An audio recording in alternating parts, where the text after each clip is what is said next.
I realized I'll be uploading on Halloween, but I don't have any Halloween content. I thought about doing something like that, but I just couldn't think of anything that's very Halloween related.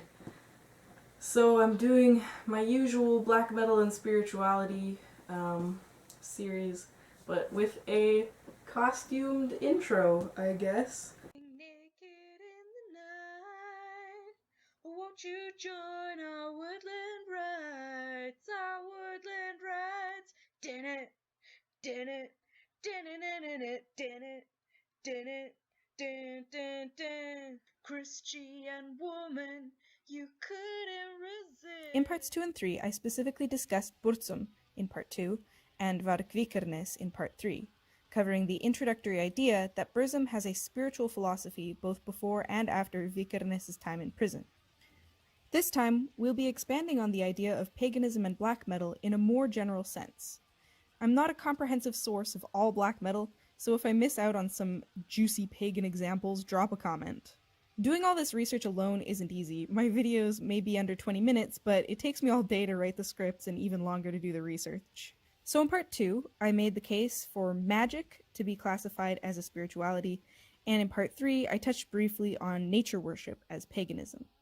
So I think now it's time for me to talk about what pagan even means. The term pagan is commonly held to be derived from Latin paganus, meaning civilian, and though I read a whole article about its use in the Roman Empire, I'll spare you the details and I'll give you Wikipedia's answer, which is that it was used to identify the religion of the peasants living in Roman-occupied territory, specifically the polytheistic non-Christians. Oxford English Dictionary Online simply says a person holding religious beliefs other than those of the main world religions. So, just a catch-all for the religious minorities. Merriam-Webster seems to take a more 9th century approach and defines a pagan as one who has little or no religion and who delights in sensual pleasures and material goods, as well as the polytheism definition. How do you have little religion? I feel like you either have a religion or you don't.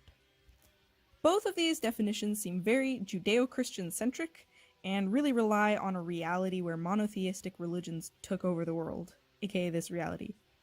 I think in practice, Anglophones actually use pagan and paganism like how heathenry, German neo-paganism, or neo-pagan are defined. So, I've been trying to save some of the more unsavory beliefs of some of these practitioners for a totally different video, or maybe multiple videos.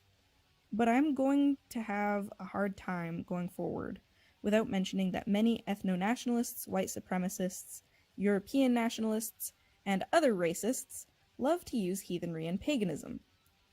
I will probably get into that in a later video someday, but for now we'll just acknowledge the dark side of these communities and move on to say these are not inherent values of these religious beliefs.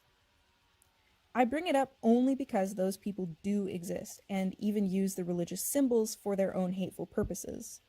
While researching for this video, I actually came across a website called The Rational Heathen, and I was instantly suspicious, but I want to quote what I found there for you to restore my faith in humanity and really stick it to anyone watching this who sympathizes with racist ideologies. I don't intend to openly discuss politics or my personal beliefs on this channel, but failing to denounce racism is as bad as racism. I do not share Varg beliefs, and I hate white supremacists or anyone who thinks miscegenation and multiculturalism are negative things. Nazi occultists, fuck off. So here's the quote that sent a wave of relief rippling through my soul. From a page titled, "What Draws You to Heathenism?" Heathenism is not for the Marvel fans who love Thor movies or comics. Heathenism isn't for white supremacists. It's not a place to insist on whites only, or northern ethnicities only, or require that what and where you were born makes a difference to what religion you should follow. It's not a place for Nazis. Lastly, it's not a place to bully other people. Since white supremacists and Nazis are inherently bullies, we have no room for them. I actually recommend this particular page if you are interested in paganism and heathenry more generally, so I absolutely will link it up here or down there or both. Since I went on the racism tangent, I also have to mention Othalism. Othalism is, as near as I can reckon, Vargvikernes' personal brand of racism a la heathenry. Othalism is inherently political, spiritual, and anti-Semitic. A quote from an archived Thulian Perspective post: "With this fire, we can warm and light up Europe again, and turn her into what she can and should be. And we can banish Judeo-Christian darkness for good. This is only the beginning." Okay, whew, anyway, where was I before racism entered the chat? Ah, yes, how Anglophones actually use the word pagan. Neo-paganism, heathenry, Germanic paganism, Asatru, Druidism, Wicca, and others are all terms for religious beliefs and practices that fit under the pagan umbrella. While Druidism and Wicca are more specifically defined, the others are relatively flexible terms which simply describe the reconstructions of pre-Christian European beliefs. Although all European countries have among their populations pagans of all kinds, we're probably going to focus on the northern sorts, like the names suggest: Norse, Germanic, and Northern Celtic pre-Christian spirituality, though I may mention more southern or global examples as well. Let's start at a basic level. This video is gonna have to be split into 2 parts, so let's take our time and go over bands based on their name alone. Obviously, Black Sabbath and Saturnalia Temple, although doom bands, are references to witchcraft and Mediterranean paganism respectively. Any band with the word Acheron in the title is, of course, naming one of the 5 rivers in the Greek pagan underworld.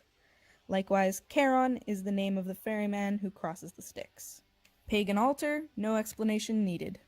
Satyricon, a satyr is a Greek forest spirit.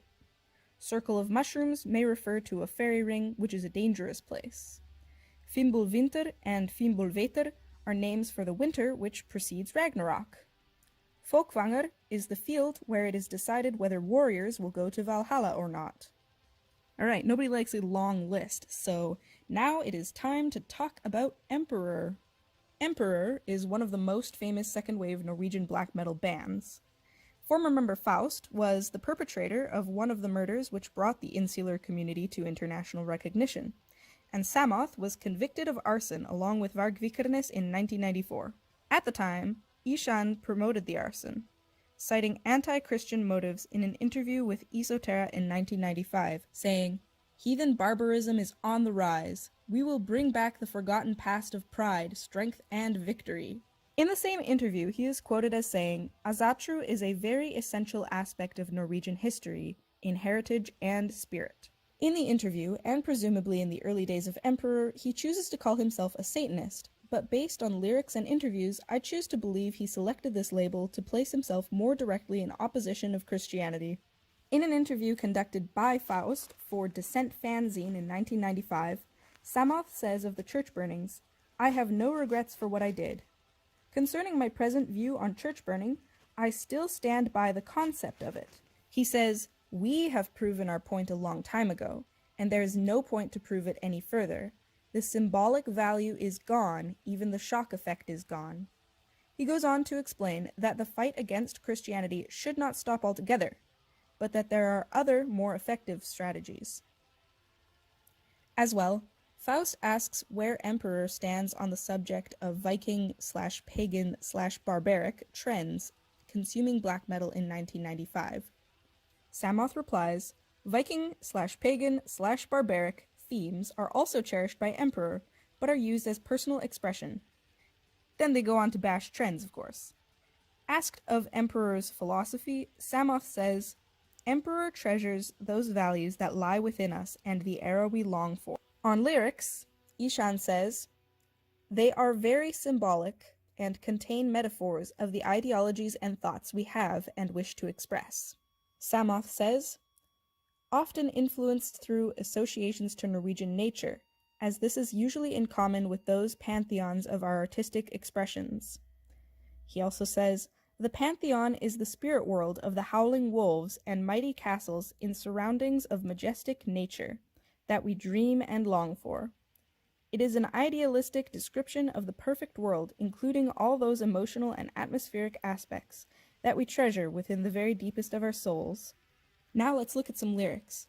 Emperor's lyrics are always beautifully crafted poetry, and really paint a picture, so vivid that they are. Here is a passage from The Acclamation of Bonds. Vede, ravens caw in reverence, anthems to the welkin at dusk. In celebration of the few, the kin, beyond flesh, beyond words, those of the core, beyond gods, as gods received. Sounds to me like the ravens are cawing odes to the sky in the evening, when the interference between man and magic, beast and spirit is lesser, celebrating the dead ancestors. Ancestor worship is certainly part of many Northern European pagan traditions, and many believe in reincarnation. This is why keeping names and bones, particularly skulls, is so important. So that's going to conclude Chapter 1, but in Chapter 2 we'll look at other bands, and I'll probably start talking about Oformod. See you then!